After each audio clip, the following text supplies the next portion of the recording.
barnaamijkeena xogta daasoon waxaynu ku soo bandhigaynaa lacagta warqadda ee doolarka Mareykanka oo xambaarsan qisooyin iyo cadeymo qarsoodi ah oo qaarkoodna si aad ah inoogu muuqanayaan inkastoo muuqashadoodu inoo turjumayso in warqadani aanay ahayn lacag dal leeyahay oo keliya laakiin ay sidoo kale tahay warqad xambaarsan xogo iyo macluumaad sawiran oo aan ishaysan kuwaas oo haddii aad isku habayso oo isu geegeyso oo sawir walba aad halkiisa geyso oo ku soo baxayaan dhacdooyin hore iyo qorshayaal soo socda oo lacagta ka dhex muuqda warbixinteennan kaga hadli mayno astaanta kooxda maasuuniyadda ee doolarka ka dhex muuqata iyo calaamadeeda lixgeesleyda ee magacoodu ku qoran yahay waayo arrintaasi waa mid aan dahsoonayn oo in badan oo inaga mid yahay la socdaan laakiin waxaynu isku laablaabaynaa warqadda doolarka si aynu u muujinno sirta ku duwan waxaana inoo muuqan doona qisooyin hore oo dhacay oo lacagta ku sawiran iyo qisooyin aan weli dhicin laakiin lacagta lagu sii sawiray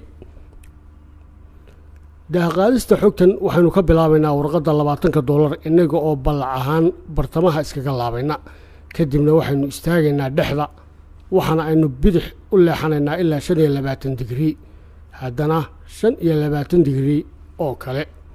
dabeeto waxaynu ku daraynaa bogga kale ee qaybtii aynu laabnay haddaba si wacan u eg sawirka muuqda oo u eg dhismo gubanaya ma yahay dhismo aad xasuusan karto haa dhab ahaantii waa dhismihii aqalka gaashaandhigga Mareykanka ee Pentagon oo gubanaya markii ay 11 Sebtembar 2001 Mareykanku la kulmeen weeraradii diyaaradaha rakaabka loo adeegsaday kuwaasoo mid ka mid ahna gashay aqalka Pentagonka laba ka mid ahna daartii ganacsiga adduunka ee magaalada Manhattan iyadoo sawirka labada daarood ee gubanaya oo isna ka muuqdo warqadda $20 adigoo si wacan uga bogan kara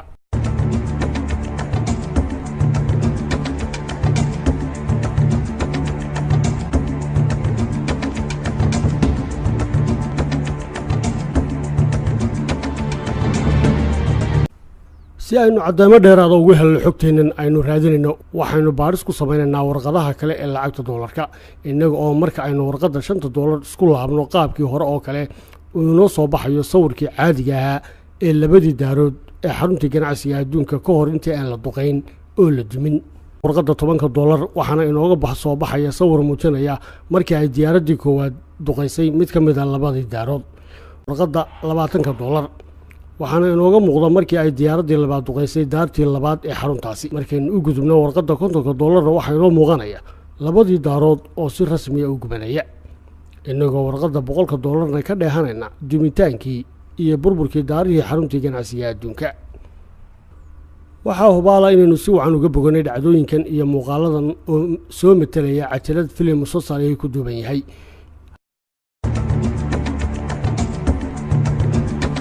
haddii aynu hore uga sii soconno waxaa in badan oo inaga mid yihiin la socotaa in warqadda cusub ee $100 la soo saaray sanadkii 2009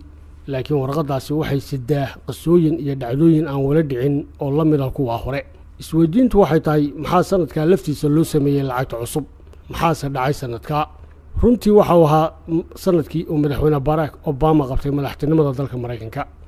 haddaba taasi miyay xidhiidh la leedahay dhacdooyinkan soo socda ee ku sawiran warqadda $100 si aynu jawaabta u raadino waxaynu qaabkii hore oo kale isugu laabaynaa warqadda $100 waxaa inoo soo muuqday sawir qayb ka ah sawiradii hore ee inoo soo baxayay waa muuqaalka guud ee xaafadda Manhattan ee magaalada New York oo aanay xilligan ka dhex muuqan guryihii Two Towersku mar kale waxaynu dheehanaynaa sawirka muuqaal soo shabahaya in qarax ka dhacay oo qiiq iyo uuro isku xidhay maxaynu u fasiri karaa taa bal aan daawano khudbadda madaxweynihii hore ee Mareykanka Barack Obama Russia's actions are a problem. They don't pose the number one national security threat to the United States. I continue to be much more concerned when it comes to our security with the prospect of a nuclear weapon going off. khudbaddaasi waxay ahayd sanadkii 2014 waxaana Barack Obama warwar ka muujinaya hubka nukliyeerka ee dalka Ruushka oo uga baqayo xaafadda Manhattan waana bagcadda dhabta ay ka soo muuqatay warqadda $100 barnaamijka gudihiisa waxaynu ku soo aragnay in warqadda $20 ay labadeeda dhinac ka muujisay laba muuqaal oo kala duwan haddaba $100na sidaas oo kale waxaa dhanka kale kaga xardhan muuqaal iftiimanaya qarax atomika ah oo dhacay waxaana gebagabadii naga xasuusa in qaybka iyo mustaqbalka waxa soo socda oo dhan ilaahay uu og yahay subxaanahu wa ta'aala